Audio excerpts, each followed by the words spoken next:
सदाशिवसमारम्भां शङ्कराचार्यमध्यमाम् अस्मदाचार्यपर्यन्तां वन्दे गुरुपरम्परां श्रुतिस्मृतिपुराणानाम् आलयं करुणालयं नमामि भगवत्पादं शङ्करं लोकशङ्करं शङ्करं शङ्कराचार्यं केशवं बादरायणं सूत्रभाष्यकृतौ वन्दे भगवन्तौ पुनः पुनः ईश्वरो गुरुरात्मेति मूर्तिभेदविभागिनि व्योमवद्व्याप्तदेहाय कृष्णामूर्तये नमः। श्री चिद्घनमणिशानमोऽयं सुखनित्यं स्वप्रकाशं व्यापकं नामरूपे अधिष्ठानं बुद्ध्यबोध्यं बुद्धेर्दृक्यत्तु निर्गुणपारं सर्ववेदान्तवेद्यं प्रत्यक्परं तदेवान्मे निश्चितामतिः। गुरुभ्यो नमः। हाँ, हिंदी में पाठ है। अंग्रेजी से हिंदी में शिफ्ट करना पड़ता है, ठीक है। अध्यास सामग्र्यः। अध्यास की सामग्री नहीं होने से अध्यास संभव नहीं है, ऐसे पूर्व पक्षी का मत है।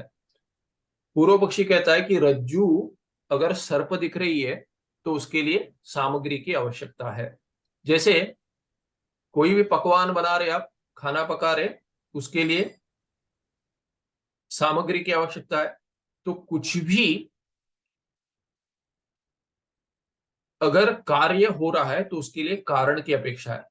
कारण को सामग्री कह रहे हैं। भिन्न भिन्न कारण है, इसीलिए भिन्न भिन्न सामग्री। तो अभी इसको विस्तार में बताएंगे, कौन सी सामग्री किसके लिए चाहिए, उदाहरण देकर भी बताएंगे। और वो नहीं है प्रपंच, जो कार्य दिख रहा है उसके लिए वो नहीं है, वो पूर्व पक्षी बतलाएगा। तो अध्यास की सामग्री क्या है? अध्यास सामग्र्यः। सामग्री नाम कारण कलाप। कलाप माने मिलाकर एक दल बन गया कारणों का, उसको सामग्री कहेंगे। तो भिन्न भिन्न कारण मिलकर सामग्री हो गया। यथा पाकस्य चुल्ली उदक काष्ठादि। तो पाक, जैसे कुछ पका रहे हैं तभी क्या चाहिए? चूल्हा चाहिए, स्टोव चाहिए, माने उदक पानी चाहिए, काष्ठ इत्यादि जलाने के लिए लकड़ी चाहिए, या तो अभी गैस इलेक्ट्रिसिटी इत्यादि कोयल से कर रहे हैं, इलेक्ट्रिसिटी चाहिए। वो सब क्या सामग्री हो गया, जिसके बिना खाना नहीं पका सकते। तो वैसे ही आपका यहाँ पे जो प्रपंच रूप में जो खाना पक रहा है उसके लिए क्या सामग्री है? ऐसे पूर्व पक्षी का मत है। सत्य वस्तु अनुभव जन्य संस्कार पहली सामग्री है। तो 5 सामग्री बता रहे, 5 चाहिए सामग्री। क्या है? सत्य वस्तु अनुभव जन्य संस्कार। अभी जो भ्रांति है, प्रपंच की भ्रांति है, तो प्रपंच की भ्रांति जो हो रही है और जीव की भ्रांति जो हो रही है, ये सब भ्रांति आप कह रहे हैं। तो इस भ्रम के लिए, रज्जु सर्प जैसे होने के लिए सामग्री चाहिए। एक तो क्या है कि सत्य वस्तु का अनुभवजन्य संस्कार होना चाहिए। जैसे आप अगर रज्जु में सर्प देख रहे हैं, रज्जु में सर्प देख रहे हैं, रज्जु नहीं दिख रहा है, क्या दिख रहा है? सर्प दिख रहा है। तो सर्प अगर आपने नहीं देखा है कभी, तो सर्प दिख सकता है क्या? पूर्व पक्षी पूछ रहा है। नहीं दिख सकता। जिसने कभी सर्प ही नहीं देखा है, सर्प का अनुभव ही नहीं है, उसको सर्प कैसे दिखेगा रज्जु में? इसीलिए क्या है कि सत्य वस्तु अनुभवजन्य संस्कार होना चाहिए, कह रहा है। माने सर्प कहीं सत्य सर्प देखा हो, सत्य सर्प अगर देखा हो, उसका अनुभव अगर हो, तो उससे जन्य, जन्य माने जनित संस्कार हो जाएगा। और वो संस्कार जब भी होगा और जब भी रज्जु देखेगा, ठीक से नहीं दिखेगा क्योंकि वहां पे प्रकाश परिपूर्ण नहीं है, तब क्या होगा? संभावना है कि वो संस्कार आ जाएगा और उसे सर्प दिख जाएगा। तो ऐसा, ऐसी एक पहली सामग्री चाहिए कि सत्य वस्तु का संस्कार होना चाहिए। ये अभी बता रहा हूं, आगे जाके थोड़ा जल्दी जाएंगे। अभी बता रहा हूं इसका अर्थ क्या है कि प्रपंच अगर दिख रहा है किसी को और आप कह रहे भ्रम, सिद्धांति, अगर आप सिद्धांति भ्रम कह रहे हैं, तो इसका अर्थ क्या हुआ? ऐसी सामग्री है पहले, माने सत्य प्रपंच देखा है आपने, तब जाकर ऐसा भ्रम हो रहा है आपको। ब्रह्म में परमात्मा में ऐसा भ्रम हो रहा है प्रपंच का। वो कभी संभव है? तभी संभव है जब ये आप में सत्य प्रपंच के अनुभव से जन्य संस्कार हो। उसका अनुभव होना चाहिए, माने आपने सत्य प्रपंच देखा हुआ हो। पर सिद्धांति तो नहीं मानता, सत्य प्रपंच था ही नहीं कभी देखने के लिए, तो अगर संस्कार ही नहीं है तो सामग्री कहां से होगी भ्रम होने के लिए? ये पूर्व पक्षी की दृष्टि है। दूसरा क्या है? प्रमात्र दोषा। प्रमाता जो है, जो देखने वाला है, उसको उसमें कोई दोष होना चाहिए। तो ये टिप्पणी में बताते, तीसरे टिप्पणी में, प्रमाता कौन है? जीव है। तो जीवगत दोष होना चाहिए कोई। अगर जीव में दोष नहीं है तो नहीं दिखेगा। जैसे आगे विश्लेषण करेंगे तभी देखेंगे। प्रमाण दोषा, में भी दोष होना चाहिए। जैसे इधर सर्प दृष्टि हो रही है, प्रमात्र में कोई दोष होना चाहिए। जैसे इसको अगर उसको क्या कहते हैं कि इसमें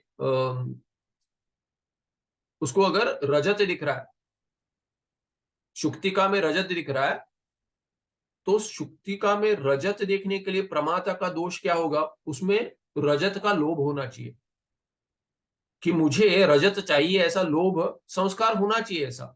अगर रजत का लोभ नहीं है तो रजत नहीं दिखेगा, ऐसे पूर्व पक्षी का मानना है। कि रजत क्यों दिख रहा है उसको? रजत है नहीं वहां, रजत क्यों दिख रहा है? क्योंकि बुद्धि में कहीं तो रजत में चल रहा है कि अरे थोड़ा, रजत माने पैसा, धन की अपेक्षा है, तो धन चाहिए ऐसी बुद्धि होगी, तब जाकर मन में चल रहा है, तब जाकर वहां पे प्रकाश में भी उसको क्या दिखेगा कि वहां पे उसको अरे यहाँ तो धन चाहिए, अरे ये है, मन में वही है, इसीलिए वो आ जाएगा। तो रज्जु में सर्प क्यों दिख रहा है? सर्प का भय होना चाहिए उसको। सर्प का भय होता है तो इसको सोचते रहता है कि अरे ये ना हो जाए, वो ना हो जाए। इसीलिए क्या हो जाएगा कि अगर रज्जु दिख रहा है, ठीक से नहीं दिख रहा है, तो उसको भय है, वो वहां पे सर्प देख लेगा। तो ये प्रमात्रगत दोष है, जीवगत दोष है। प्रमाण दोष होना चाहिए। प्रमाण दोष क्या है कि इंद्रिया काम कभी करती है, इंद्रिया अगर ठीक नहीं होगी तब दिखेगा। प्रमाण है इंद्रिया। तो एक चतुर्थ अंक में टिप्पण में बताते हैं कि प्रमाण क्या है? इंद्रिय आदि कर्ण। सो इंद्रिय इत्यादि कर्ण जो है उसमें कोई दोष होगा तब जाकर कुछ गलत दिखेगा, भ्रांति होगी। पांचवा है प्रमेय दोष। प्रमेय जो देख रहे हैं उसमें भी दोष होना चाहिए। जैसे क्या है कि प्रकाश ठीक नहीं है तो क्या है कि उसमें दोष है, ठीक नहीं दिख रहा है। प्रमेय क्या विषय है, तो रज्जु में भी दोष होना चाहिए। रज्जु जैसे नहीं दिख रहा है, वो सर्प जैसे दिख रहा है। और प्रकाश अधिक होने से क्या है कि शुक्तिका में भी दोष आ गया, कि शुक्तिका में दोष है कि क्या है कि वो रजत करके दिख रहा है, तो उसमें भी दोष होना चाहिए। ऐसे पूर्व पक्षी करें 5 सामग्री है। यह पांचवी सामग्री क्या है? अधिष्ठान विशेष अज्ञान। 4 हो गए। पांचवा अधिष्ठान विशेष अज्ञान होना चाहिए। तत्सामान्य ज्ञानम च इत्येता अध्यास सामग्रिया। तो क्या है कि पांचवें अंक में 2 है। पहला क्या है कि विशेष अज्ञान होना चाहिए। किसका? अधिष्ठान विशेष, अधिष्ठान का। अधिष्ठान क्या है? रज्जु है। तो रज्जु का विशेष अंश है और सामान्य अंश है। सामान्य अंश क्या? तत्सामान्य ज्ञानम च, कि कुछ तो है, प्रकाश पूर्ण नहीं है किंतु मेरे सामने कुछ तो है। ये कुछ तो है माने इदम अस्ति, किमपि अस्ति, कुछ तो है, ऐसे आकार का कुछ तो है, ऐसे इदम अस्ति करके इदम अंश का सामान्य ज्ञान होना चाहिए। क्या है मुझे पता नहीं, पर कुछ तो है। ये कुछ तो है को क्या है? इदम अंश कहेंगे। इदम अंश, ये कुछ है, ये सामने, ये यह करके कुछ ज्ञान होना चाहिए, इदम करके, वो सामान्य ज्ञान होना चाहिए। पर क्या है? विशेष ज्ञान नहीं होना चाहिए। विशेष क्या है? अरे ये रज्जु है, वैसा विशेष ज्ञान नहीं होता। तो कुछ तो है पर क्या है पता नहीं, उसको क्या कहें? विशेष अज्ञान। सामान्य ज्ञान कुछ तो है, और विशेष अज्ञान क्या है? अधिष्ठान का क्या है पता नहीं, विशेष से मैं कह नहीं सकता हूं क्या है। ऐसे जो भी अज्ञान होता है ये सामग्री बन जाती है। दोनों मिलकर क्या एक सामग्री बनती है अध्यास के लिए। ये पांचवी सामग्री है। क्या है? अधिष्ठान विशेष अज्ञानम तत्सामान्य ज्ञानम च, ये एक सामग्री है पांचवी। और ये पांचों चाहिए। पूर्व पक्षी कह रहे पांचों चाहिए तब जाके भ्रम होगा। बिना तू आभि ही अध्यास एवं सिद्धियत। आभि ही, ये बिना आभि ही तू, ये पांचों होने के बिना अध्यास ही नहीं हो सकता। एक या दो नहीं, पांचों चाहिए सामग्री। आप कहेंगे चूल्हा है पर क्या है? लकड़ी नहीं है। लकड़ी है, पानी नहीं है, कैसे खाना पकाएंगे? सभी चाहिए। वैसे ही क्या सामग्री क्या है? ये कारण कलाप है, सभी चाहिए। ऐसा नहीं कि एक दे दो चलाएंगे, चार दे दो चलो पांचवा कर लेंगे, नहीं हो सकता, सभी चाहिए। शुक्तिकायाम रजताध्यास रज्ज्वाम सर्पाध्याश्च अध्यासश्च जायते। तो ये उदाहरण के लिए कहते हैं शुक्तिका में रजत का अध्यास हो जाता है, रज्जु में सर्प का अध्यास हो जाता है। दोनों उदाहरण लेकर समझाते हैं।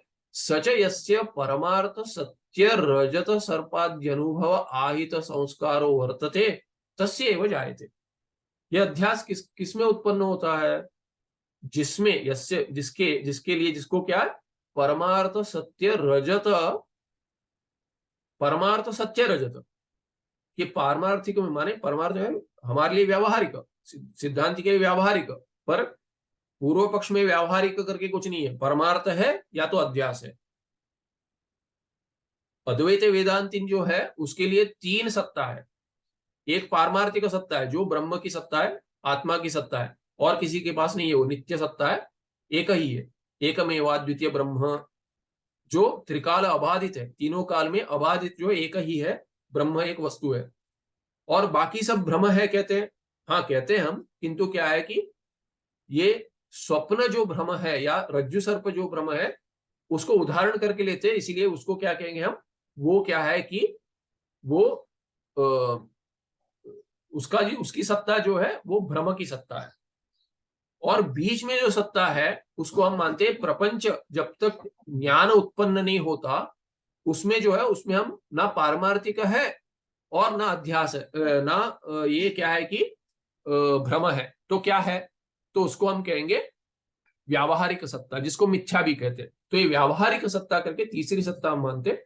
तो यहाँ जो परमार्थ सत्य करके जो कह रहे हैं वो परमार्थ सत्य पूर्व पक्षी के दृष्टि में क्या है कि भ्रम नहीं हो, ऐसा अर्थ है। तो भ्रम नहीं हो वैसा माने हम व्यावहारिक सर्प ऐसा कहेंगे। तो परमार्थ सत्य रजत सर्पाद्य अनुभव आहित संस्कार वर्तते तस्यैव जायते, उसी को ये अध्यास हो सकता है। किसको? जिसके पास क्या है? परमार्थ सत्य रजत और परमार्थ सत्य सर्प आदि आदि पदे ने जिस जिसका भ्रम हो रहा है, भूचिद्र हो रहा है, क्या क्या क्या दिख रहा है, वो सब प्रपंच, वस्तुतः प्रपंच। उदाहरण में उदाहरण में क्या है कि रज्जु और सर्प के दो, रज्जु में सर्प और शुक्तिका में रजत। तो रजत का जिसका अध्यास हो रहा है और सर्प जिसका अध्यास हो रहा है, इसका परमार्थ सत्य अनुभव होना चाहिए, और उस अनुभव से जन्य, आहित माने जन्य, उससे जनित संस्कार होना चाहिए। यह है क्या? जब ये होगा, जिसने कभी रजत नहीं देखा है, जिसने कभी सर्प नहीं देखा है, उसको रजत अध्यास और सर्पाध्यास नहीं हो सकता। अगले पन्ने पे कहते हैं तद रहित तो न किन न अध्यास न भवितुमर्हति। अध्यास नहीं हो सकता। तद रहित माने जिसके पास ऐसा अनुभव ही नहीं है कभी रजत का या सर्प का, इत्यादि आदि पद। इत्यतः सत्य वस्तु प्रमाहित संस्कार अध्यास हेतु। तो ये कौन सा संस्कार अध्यास का हेतु बनेगा? जो सत्य वस्तु प्रमा से जन्य हो, वो संस्कार अध्यास का हेतु बनेगा। शुक्तिकायाम सर्पाध्यासस्य शुक्तिकायाम सर्पाध्यास्य अध्यासस्य रज्जौ रजताध्यासस्य च अनुदयात। तो अभी क्या कह रहे हैं? शुक्तिका में कभी क्या अध्यास होता है? रजत का अध्यास होता है। सर्प का अध्यास होता है क्या? शुक्तिका में सर्प देख सकते क्या? नहीं देख सकते। अच्छा ठीक है, चलिए, रज्जु में आपको सर्प क्यों दिखता है, रजत क्यों नहीं दिखता है? पूछता है पूर्व पक्षी। किसी को दिखता है क्या? नहीं दिखता। आकार भिन्न है, ये सब सामग्री भिन्न है, इसीलिए क्या है कि किसी को भी, किसी में भी कुछ भी अध्यास नहीं होता। जैसे स्थाणु वृक्ष, वृक्ष में या स्तंभ वृक्ष जो है उसमें स्थाणु पुरुषा करके कहते हैं। स्थाणु में पुरुष का अध्यास होता है, उसमें रजत या सर्प का अध्यास होता है क्या? नहीं होता है। तो अधिकरण में भी कुछ होना चाहिए, अधिष्ठान जो है उसमें वैसा वाला ही अध्यास होता है, ऐसा कुछ भी अध्यास नहीं होता। कि भूचिद्र का अध्यास हो सकता है रज्जु में, माला का अध्यास हो सकता है, सर्प का अध्यास हो सकता है, रजत का अध्यास नहीं हो सकता। उसमें पुरुष का अध्यास नहीं होता है। नीचे कुछ गिरा, अरे पुरुष है करके कोई नहीं कहता। तो इसीलिए पूर्व पक्षी उदाहरण में क्या करता है, अध्यास जो है उनका मिश्रण हो सकता है क्या पूछता है। शुक्तिकायाम सर्पाध्यासस्य रज्जौ रजताध्यासस्य च अनुदयात, ऐसा तो संभव ही नहीं है, आप भी मानेंगे कहता है पूर्व पक्षी। प्रमेयगत सादृश्य दोष अपनी अध्यास हेतु भवती, सादृश्य हेतु भी चाहिए, हेतु बनेगा अध्यास के लिए कि कुछ तो उसमें सादृश्य होना चाहिए। रज्जु का आकार जैसा वैसा ही सर्प का आकार है, रज्जु में कुछ ऐसे कुछ अंश दिखते हैं, वैसे ही सर्प में अंश दिखते हैं, तब जाकर अध्यास होगा। तो उसके समझाता है कि क्या है कि एवं प्रमातृगत लोभ भयादि दोषाः, प्रमाता में क्या है कि रजत का लोभ होना चाहिए, सर्प का भय होना चाहिए, तब जाकर ऐसे प्रमात्र दोष भी सामग्री बनेगी और अध्यास होगा। ये आगे बताएंगे, इसका विश्लेषण करेंगे, अभी नहीं करता हूं। चक्षुरादि प्रमाणगत काच कामलादि दोषाश्च अध्यास हेतवः। तो ये सादृश्य क्या है, यहाँ एक अंक में बताया, जिसे टिप्पण देख लेते हैं। रज्जौ सर्पवत कौटिल्य दीर्घत्वादि, तो ये बताते कि क्या सादृश्य है। रज्जु, रज्जु में क्या सादृश्य है, सर्पवत, सर्प जैसे रज्जु में क्या है, कौटिल्य इत्यादि, कि सर्प जैसे ऐसे घूम सकते, वैसे इसको भी रज्जु को घुमा सकते हैं। अगर ऐसे घुमा के रखा है तो ऐसे सर्प बैठा हुआ है घूमकर ऐसे, कौटिल्य दीर्घत्वादि, लंबा हो जाएगा तो सर्प जैसे लंबा हो जाता है वैसे ही रज्जु भी लंबी कर सकते हैं ऐसे। शुक्ति में क्या है, शुक्ति और रजता में, शुक्तौ च रजतवत क्या है, क्या सादृश्य है, चाक चक्यादि च, कि चमकता है, प्रकाश गिरने पर शुक्तिका चमकती है, प्रकाश गिरने पर रजत भी चमकता है। ये इसीलिए जब प्रमेयगत सादृश्य दोष है, प्रमेय में ऐसा दोष है, सादृश्य का दोष है, ये दोष है। प्रमेय में क्या दोष है, विषय में सादृश्य का दोष है। अरे ये तो ये भी हो सकता है, वो भी हो सकता है, स्थाणु भी हो सकता है, पुरुष भी हो सकता है कहते हैं, पर ऐसा नहीं हो, स्थाणु भी हो सकता है, रज्जु भी हो सकता है, सर्प हो सकता है ऐसा नहीं कहते, माला हो सकता है ऐसा नहीं कहते। तो कुछ तो सादृश्य का दोष उस प्रमेय में है, विषय में, कि ये ऐसा भी दिख सकता है, वो दोष है उसमें, उस विषय में दोष होना चाहिए। तो एवं प्रमात्रगत लोभ भय आदि दोष, प्रमाता में क्या दोष हो सकता है, लोभ, रजत का लोभ है, सर्प का भय, ये होने से ही दिखेगा, नहीं तो नहीं दिखेगा। चक्षुर आदि प्रमाणगत काच कामला आदि दोषाश्च अध्यास हेतव, ये अध्यास के हेतु बन के देखा हमने। शुक्तिकायाम रजताध्यास समये इयम इति अधिष्ठान सामान्य ज्ञाने सति इयम शुक्ति ही इति विशेष ज्ञाने असति च अध्यास भवति। तो और एक अंक पांचवा क्या बताया था सामग्री में, कि अधिष्ठान का सामान्य ज्ञान होना चाहिए कि कुछ तो है। यहाँ पे क्या है कि शुक्ति का क्या है, स्त्रीलिंग है, इसीलिए इयम, कुछ तो है, इयम करके बताया, कुछ है। रजत अध्यास समय, रजत का जब ये अध्यास होगा उस समय में ही शुक्ति का, कुछ तो है वहां पे, ऐसे इयम का ज्ञान होना चाहिए, सामान्य ज्ञान। इति अधिष्ठान सामान्य ज्ञान ज्ञाने सती, जब भी ऐसा ज्ञान होगा सामान्य का तब, और क्या, इयम शुक्ति, कुछ तो है पर क्या है, अरे ये तो शुक्ति का है, ऐसा नहीं होना चाहिए, शुक्ति है करके नहीं समझना चाहिए। इसीलिए इयम शुक्ति ही, ऐसा विशेष संबंध के से ज्ञान नहीं होता। इति विशेष ज्ञाने असति, माने नहीं हो, तब जाकर, ऐसा विशेष ज्ञान जब भी नहीं हो और सामान्य ज्ञान जब भी हो तब जाकर क्या है, अध्यास भवति। ये पांचवी सामग्री होगी। शुक्ति इति विशेष ज्ञाने सति वा इयम इति सामान्य ज्ञाने असति वा अध्यासो नहीं हो जायते। अगर इन दोनों पांचवे में क्या है कि दो अंश है, उसमें क्या अंश है, सामान्य ज्ञान होना चाहिए, विशेष ज्ञान नहीं होना चाहिए, माने ये कुछ तो है और शुक्ति है करके नहीं पता, ऐसे दोनों होना चाहिए। अगर अरे कुछ तो है करके ही ज्ञान नहीं है, कि कुछ भी नहीं दिख रहा है, तब जाकर क्या है कि अध्यास नहीं होगा। चलिए दिख गया कुछ है, और क्या है कि विशेष ज्ञान भी हो गया शुक्ति का है, तब जाके भ्रांति नहीं होगी, रजत की भ्रांति नहीं होगी। इसीलिए क्या है, शुक्ति विशेष ज्ञान अगर है या सामान्य ज्ञान इयम, ऐसे कुछ तो है, ऐसे सामान्य ज्ञान नहीं है, तभी भी अध्यास नहीं होगा, अध्यासो नहीं बचाए। तस्माद अधिष्ठान सामान्य ज्ञानम तद विशेष अज्ञानम च अध्यास हेतु, इसलिए पांचवा क्या है, दोनों मिलकर हेतु हो गया अध्यास के लिए। तो ये अधिष्ठान सामान्य ज्ञान और तद विशेष ज्ञान के लिए 2 और 3 नंबर की टिप्पणी है अंक की। यो भ्रांति दशायाम अपि प्रतिभाति यद भावे भ्रांतिरेव न स्यात् स एव सामान्य अंशः आधार इति च उच्यते। तो क्या कहते हैं, आधार करके कहते हैं किसको, रज्जु या शुक्तिका को। माने क्या है कि भ्रांति दशा में भी, यो भ्रांति दशा भी प्रतिभाति, पर क्या है कि शुक्ति और रजत को नहीं, शुक्ति और रजत में जो इदम अंश है, और लिंग भेद परिवर्तन करेंगे, शुक्ति का अगर पुल्लिंग स्त्रीलिंग है तो इयम करके कहेंगे, तो इदम अंश जो है इसको इदम अंश कहते हैं।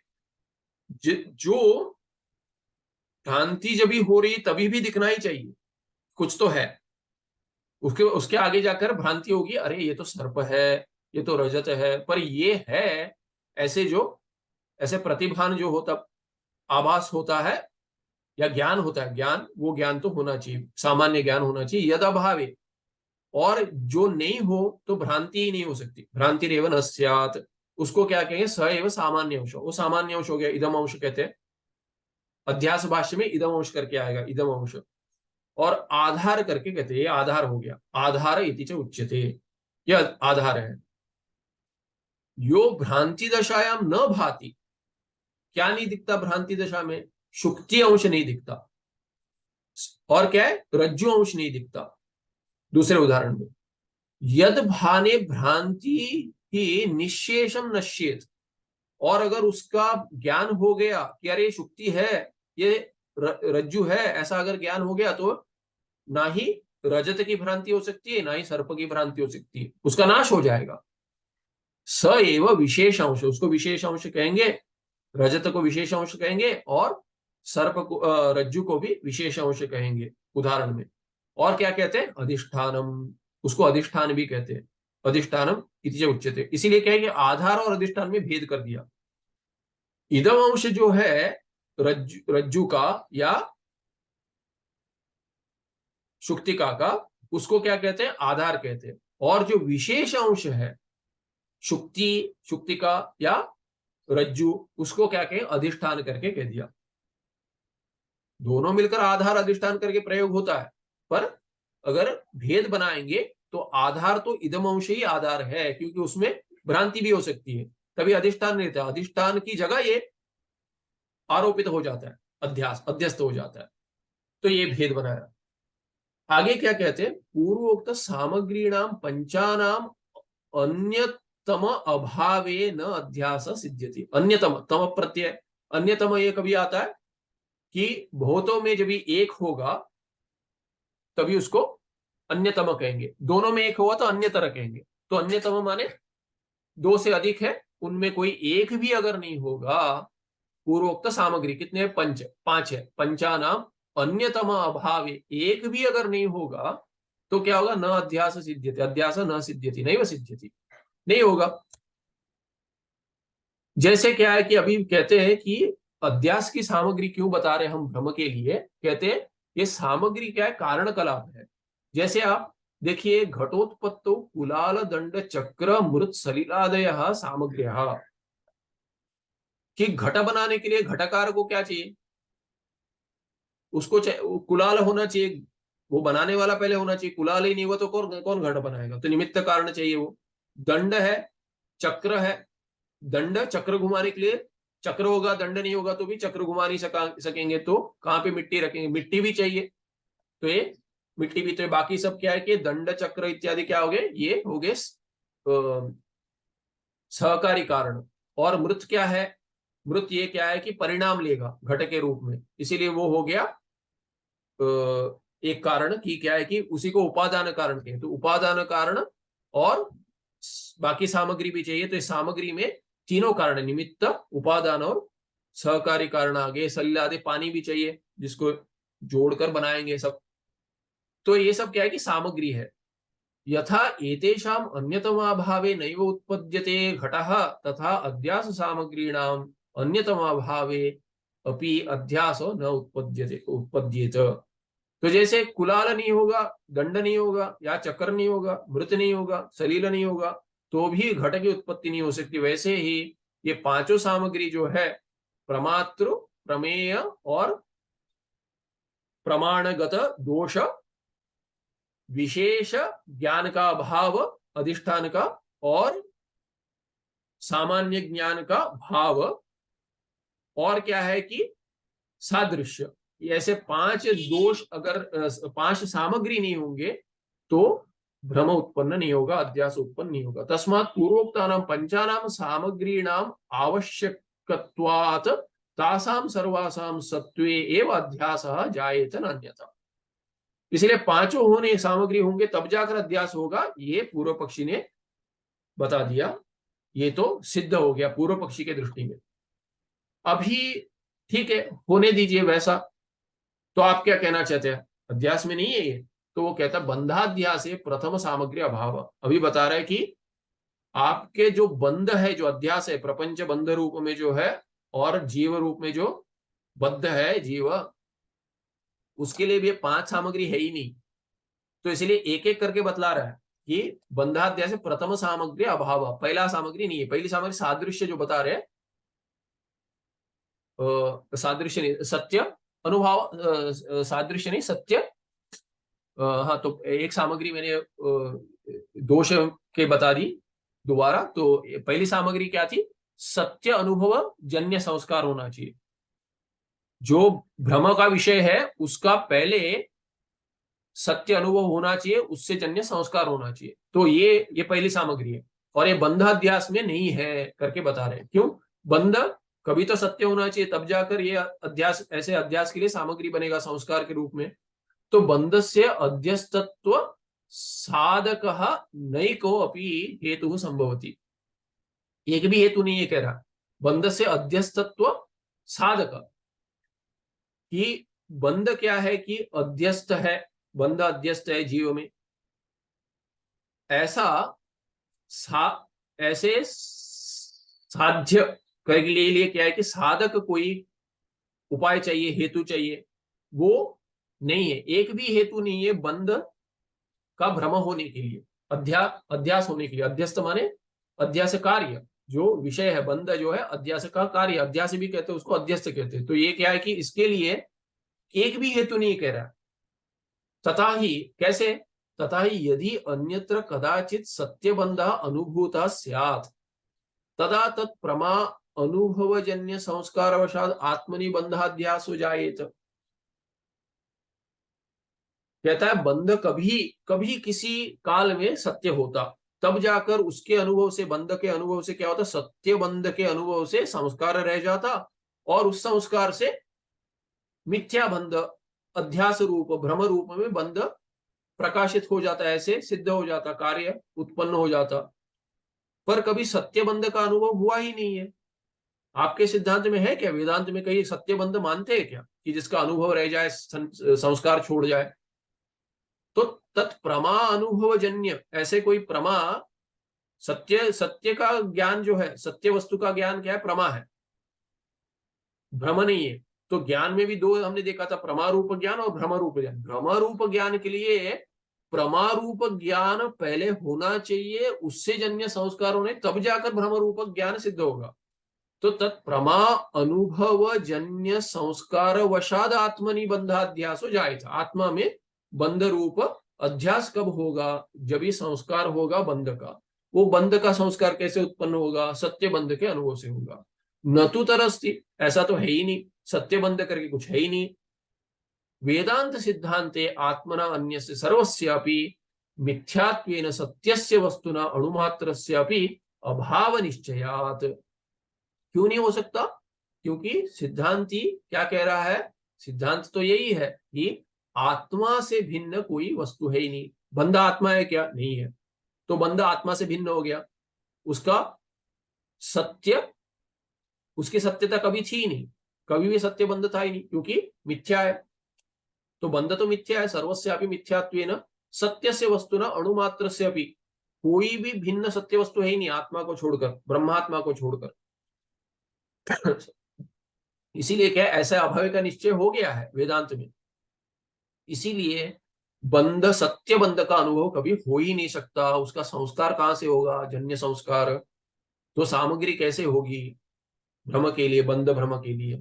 तस्मात् सत्यबंध अनुभव जनित संस्कार का अभावात आत्मनिबंधाध्यासो न युज्यते।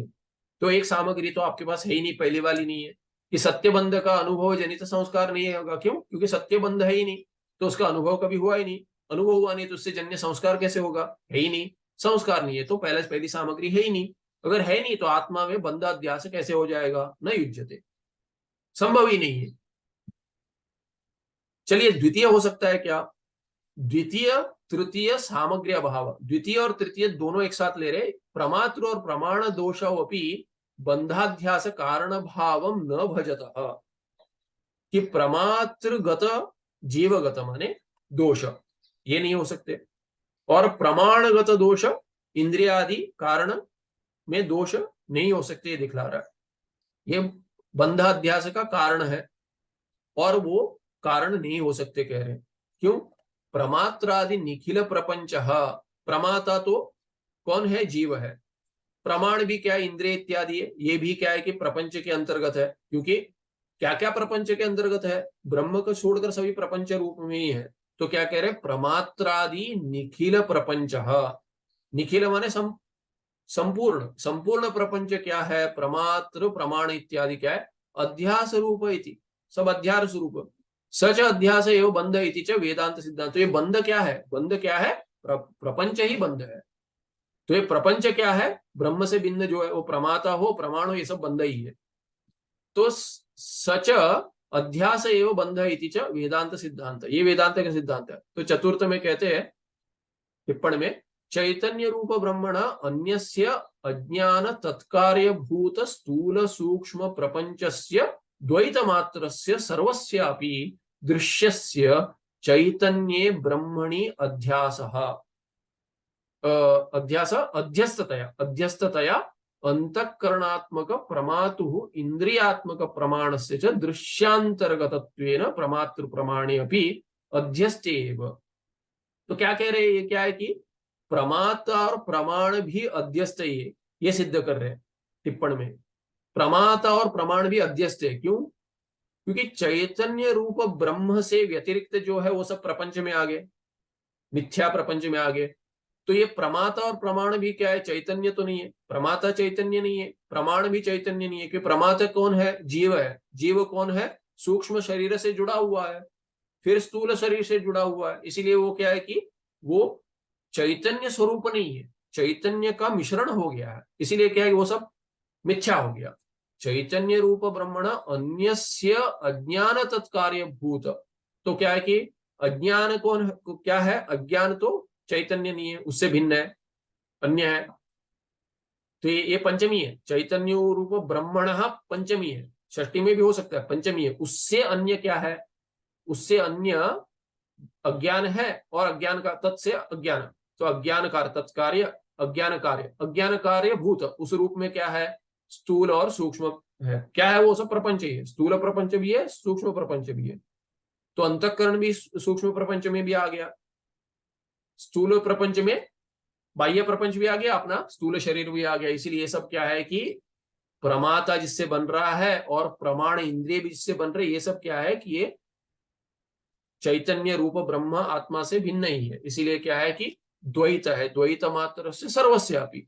वो सब क्या है? दृश्य है, दिख रहे, शरीर दिख रहा है, दृश्य कोटि में आ गया, दृष्टा कोटि में नहीं आया। दृग्दृश्य विवेक में दृक् और दृश्य, दृष्टा और दृश्य में भेद करते। ये पूरा प्रपंच दृश्य है, मैं देखने वाला हूं। फिर क्या कहता है? अरे शरीर भी दिख रहा है, मैं शरीर को मान रहा था, मैं दृक् में मान रहा था, पर आगे कहते अरे ये भी दिख रहा है, ये मैं नहीं हो सकता, क्योंकि जो दिखता है प्रपंच वो मैं नहीं हूं, शरीर दिखता है वो मैं नहीं हूं। अंतःकरण भी क्या है? अंतःकरण भावना प्रतीत हो रही है, समझ में आ रहा है मुझे, इसलिए वो मैं नहीं हूं। बुद्धि मैं नहीं हूं। इसीलिए क्या है कि ऐसे कोश का विवेक होता है, ऐसे ही दृग्दृश्य विवेक होता है। इसीलिए क्या है कि सूक्ष्म और स्थूल सभी क्या है? द्वैत मात्र सर्व दृश्य है। और चैतन्य ब्रह्म रूप, ब्रह्म चैतन्य रूप जो ब्रह्म है, चैतन्य ब्रह्मणि अध्यस्ततया अंतःकरणात्मक प्रमातु इंद्रियात्मक प्रमाण से दृश्यांतर्गतत्वेन, कि तो फिर क्या हो गया? ब्रह्म में अध्यास हो गया, इनका अध्यस्त है, और अध्यस्ततया क्या हो गया? अंतःकरण रूप में, आत्मा या आत्मा माने स्वरूप, अंतःकरण रूप में जो प्रमाता है, प्रमाता कौन है? अंतःकरण से जुड़ा हुआ चैतन्य को प्रमाता कहेंगे। तो प्रमाता जो है, और प्रमाण क्या है? इंद्रियात्मक है। इंद्रिय के रूप में जो प्रमाण है, ये दोनों क्या है? दृश्य अंतर्गतत्व, दृश्य में अंतर्गत हो गया, इनका अंतर्भाव हो गया। इसीलिए क्या है? प्रमाता और प्रमाण दोनों क्या है? अध्यस्त ही है। चैतन्य ब्रह्म में अध्यस्त ही है, अध्यस्ते एव। तस्मात् प्रपंच अध्यासात् पूर्वं प्रमात्रादयः प्रपंच अध्यास कारणत्वेन न सिद्ध्यन्ति इति उपनिषद सिद्धांत। इसलिए उपनिषद आपका जो सिद्धांत है, वेदांत सिद्धांत, वो क्या है कि प्रमाता और प्रमात्रादय, प्रमाता हो, प्रमाण हो, सब क्या है? ये सब क्या है कि अध्यस्त ही है। तो जो अध्यास के लिए जो सामग्री चाहिए, उसमें ही पहले आपका अध्यास बैठा हुआ है, अध्यस्त बैठा हुआ है। तो अध्यस्त, अध्यास होने के लिए अध्यस्त को सामग्री कैसे लेंगे आप? क्योंकि अज्ञान और उसके कार्य से तो अध्यास सिद्ध करेंगे आप, और उसका कार्य सामग्री कैसे बनेगा? तो क्या कह रहे? प्रमात्रादि प्रपंच अध्यासात पूर्वम, प्रपंच का अध्यास होने से पहले आपको क्या है? बंधाध्यास से पहले क्या चाहिए आपको? सामग्री चाहिए, प्रमात्रादि। और प्रमात्रादि स्वयं ही अध्यस्त है। प्रपंच अध्यास कारण, प्रपंच अध्यास के जो कारण है वो क्या है कि वही सिद्ध नहीं हो रहे, कि वही अध्यस्त है। वो होंगे तब जाकर आप प्रपंच बंध रूप में आप अध्यास सिद्ध करेंगे। उसके लिए जो चाहिए सामग्री, वही अध्यस्त है, वो मिथ्या है, और उनको आप नहीं मानते। तो अगर नहीं होंगे, उनमें दोष क्या सिद्ध करेंगे सामग्री के लिए? वही नहीं है, तो उनमें दोष तो बहुत दूरम। तो इसीलिए क्या है कि ऐसे टिप्पण में बता दिया इन्होंने। वेदांत सिद्धांत यही है आपका कि सच अध्यास एवं बंध इति च वेदांत सिद्धांत। ये प्रमाता इत्यादि ये प्रपंच के ही भाग हो गए जिसका आप अध्यास सिद्ध करना चाहते हैं, और वही सामग्री के रूप में, उसके अंश सामग्री के रूप में बैठे हैं, जो नहीं हो सकते।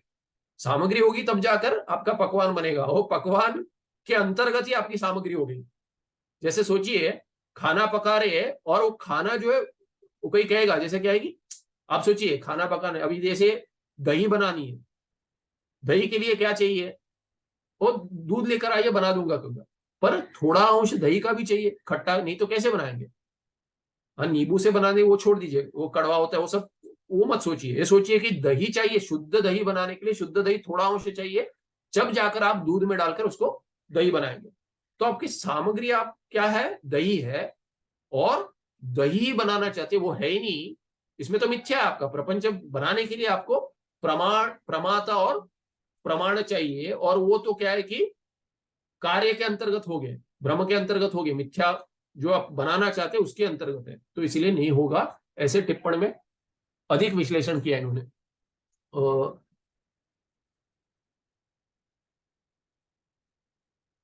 तो इसीलिए क्या हुआ, वहां पे थे, हाँ, द्वितीय तृतीय का, तो वे ये वेदांत सिद्धांत, ये पंक्ति देखकर या ये 69 देख लेते हैं। तथा च बंधाध्यासात पूर्वम प्रमात्र प्रमाण स्वरूपस्यैव असिद्धेः, कि प्रमाता और प्रमाण जो दोनों अध्यस्त है, अध्यास के लिए सामग्री बनने के लिए वो चाहिए, वो अध्यास ही सिद्ध जब होगा तब जाकर, कुछ अध्यास बनेगा तब जाकर प्रमाता और प्रमाण होंगे, तब जाकर आपको प्रपंच बंध अध्यास आप दिखा सकते हैं। तो बंध अध्यास के लिए आपको प्रमाता और प्रमाण चाहिए, वो भी क्या है? बंध रूप में ही है। माने प्रपंच में का जो बंध है, वो प्रपंच में अंतर्गत प्रमाता और प्रमाण है जो सामग्री बन रहे। इसीलिए क्या है कि तस्मात तथा च बंध अध्यासात पूर्व प्रमात्र प्रमाण स्वरूपस्यैव असिद्धे, स्वरूपतः प्रमाण और प्रमाता है ही नहीं, क्योंकि वही आप वो अध्यस्त है, और अध्यास सिद्ध करना चाहते हैं प्रपंच का, प्रपंच के अंतर्गत हो गए, प्रपंच तो बनेगा ही नहीं इनके बिना। और ये क्या है कि ये कैच 22 जो बोलते हैं, प्रपंच के बिना प्रमाता और प्रमाण नहीं रहेंगे, और प्रमाता और प्रमाण के बिना आपका प्रपंच नहीं बनेगा। इसीलिए क्या है कि स्वरूप असिद्धि होगी। इसको तर्क में स्वरूप असिद्धि कहते हैं। स्वरूप से एवं असिद्धे तदगत दोषाणाम सुतराम असिद्धि ही। इसीलिए प्रमाता और प्रमाणगत दोष तो तब बनेंगे जब प्रमाण और प्रमाता होंगे, वही नहीं है तो उनके दोष कहां से आएंगे? तो सामग्री कहां से बनेगी? सुतराम सिद्धि की पूर्णता असंभव बता रहे। तस्मात प्रमात्र प्रमाण दोषा सिद्धे है बंधाध्यासो न सिद्ध्यति, इसलिए दूसरा और तीसरा भी, जो दूसरी और तीसरी सामग्री भी आपके पास है ही नहीं, इसीलिए अध्यास, बंधाध्यास जो है वो सिद्ध नहीं होगा। क्यों? क्योंकि प्रमाता और प्रमाण अंतर्गत दोष जो है वो सामग्री है, और वो नहीं बन सकती क्योंकि प्रमाता और प्रमाण ही अध्यस्त है, वही नहीं है तो उनके दोष कहां से ढूंढेंगे आप? दोष तो बाद में सिद्ध करेंगे। तो ये हो गया 69। 70 हम अगले पार्ट में देखेंगे, पन्ना पलट देते, तो 70 अगले पार्ट में चतुर्थ सामग्री का अभाव दिखाएंगे अगले पार्ट में। सुखम नित्यं सुप्रकाशम व्यापकं नाम अधिष्ठानं बुद्ध्यो बोध्यं बुद्धेर्दृक्यत्वं पारम वेदांत वेद्यं प्रत्येक परम तदेव अनुभूतम्। कोई प्रश्न है क्या? नहीं, अगले पार्ट में मिलते हैं। नमस्ते।